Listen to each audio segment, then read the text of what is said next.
Hi everyone, do you know who is the richest person in the world now? There is a real-time billionaire rankings published by Forbes. The list is updated every day. When the stock market are open, the value of each individual high net worth person are updated every 5 minutes. This is considered really real-time. You can click on the link in the description box to check this out. So, as of now, September 2022, Elon Musk, the founder of Tesla and SpaceX, is the richest man in the world. The top 10 people are always of the same faces. We can see the source of their wealth linked to certain companies like LVMH, which own multiple luxury brands like Christian Dior, LV, and many more. Companies like Amazon, Microsoft, Google, Berkshire Hathaway. Okay, back to the topic of this video, which we are going to learn about creating your own net worth statement. If you have some accounting background, net worth statement is the same as balance sheet for company. From a personal level, we call it net worth statement, which is a more simplified version, unless you have many types of assets and liabilities. Well, the reason for creating net worth statement is to understand your real financial position at this point of time. This gives you a snapshot of what you have and what you owe. This can be used as a financial planning tool, as we can make more practicable plans to improve our wealth. To make this really simple, there are only 3 simple steps. First, list down your assets and liabilities. Second, check the dollars value of your assets and liability that you have. Third, net off your liabilities from your assets to get the net worth. Step 1. List down all your assets and liabilities. I think Mr. Robert Kiyosaki explained very well about the difference between asset and liability in his book, Rich Dad, Poor Dad. An asset put money in your pocket, and a liability take money out of the pocket. Here is a diagram for easier understanding.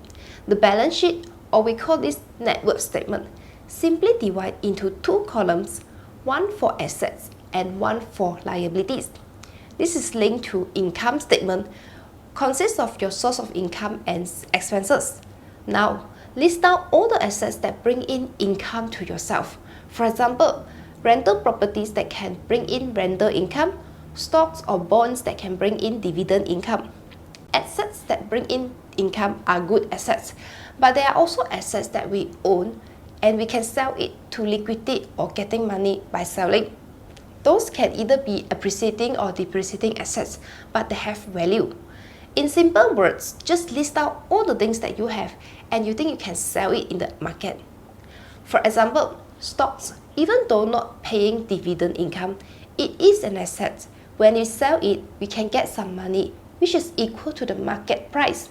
So just list down the stocks that you own, the properties that you are staying in, the car that you are driving, or any personal collectibles that you are using. For example, electronic products, jewelry, or watches. If you are running a business, list it down as well.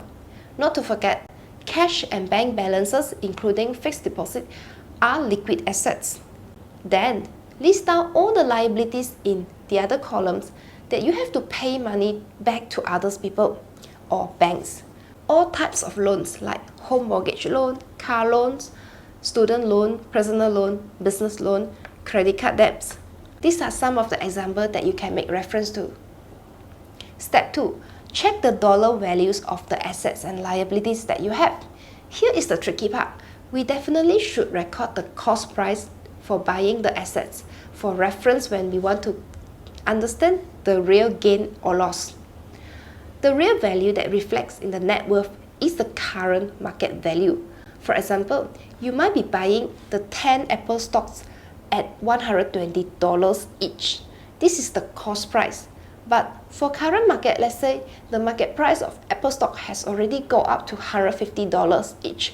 Then the value of your stocks should be $1,500 to reflect the current situation. This is of course just paper value without realization. Similar concepts applies to houses. Record only the current market price of the house. If you are lucky or you're making a wise choice, your current house price may have gone up to $1.5 million, even though you might bought it at a lower price like $900K few years back. The asset value of the house is $1.5 million. For cars, Most cars are likely to depreciate in value over time, except for some limited edition kind of cars. So do check the car price in the secondary market so you know the true value when you want to sell your car. For business value, to make it simple, you can just take the current book value to be realistic. For liabilities, check the current outstanding amount, not the principal amount. As you may have been paying back some of the principal back to the banks, it is more truthful to take into account the outstanding amount. For home mortgage, you should be able to see your outstanding balance in your e-banking account, which should be reducing every month after you pay for your monthly installment. Apply the same concepts to all other loans. Track the outstanding amount that you are still owing to the bank or any person.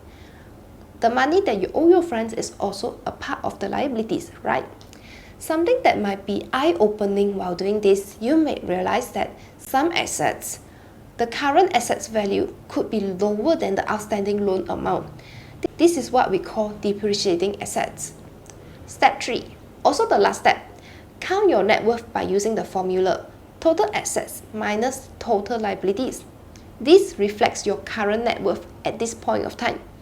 If it is a negative net worth, it means you are having too much bad debts, and so you shall start planning to get rid from the highest interest debts.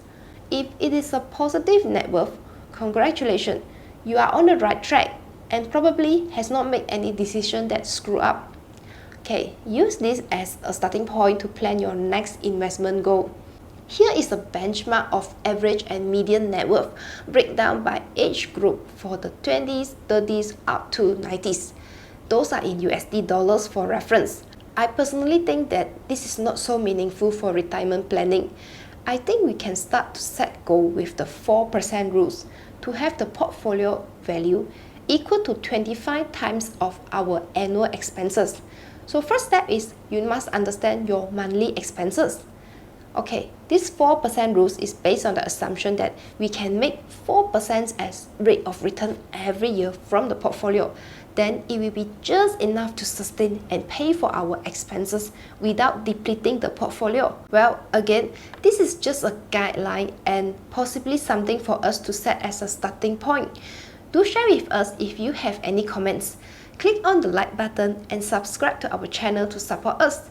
See you again in the next one.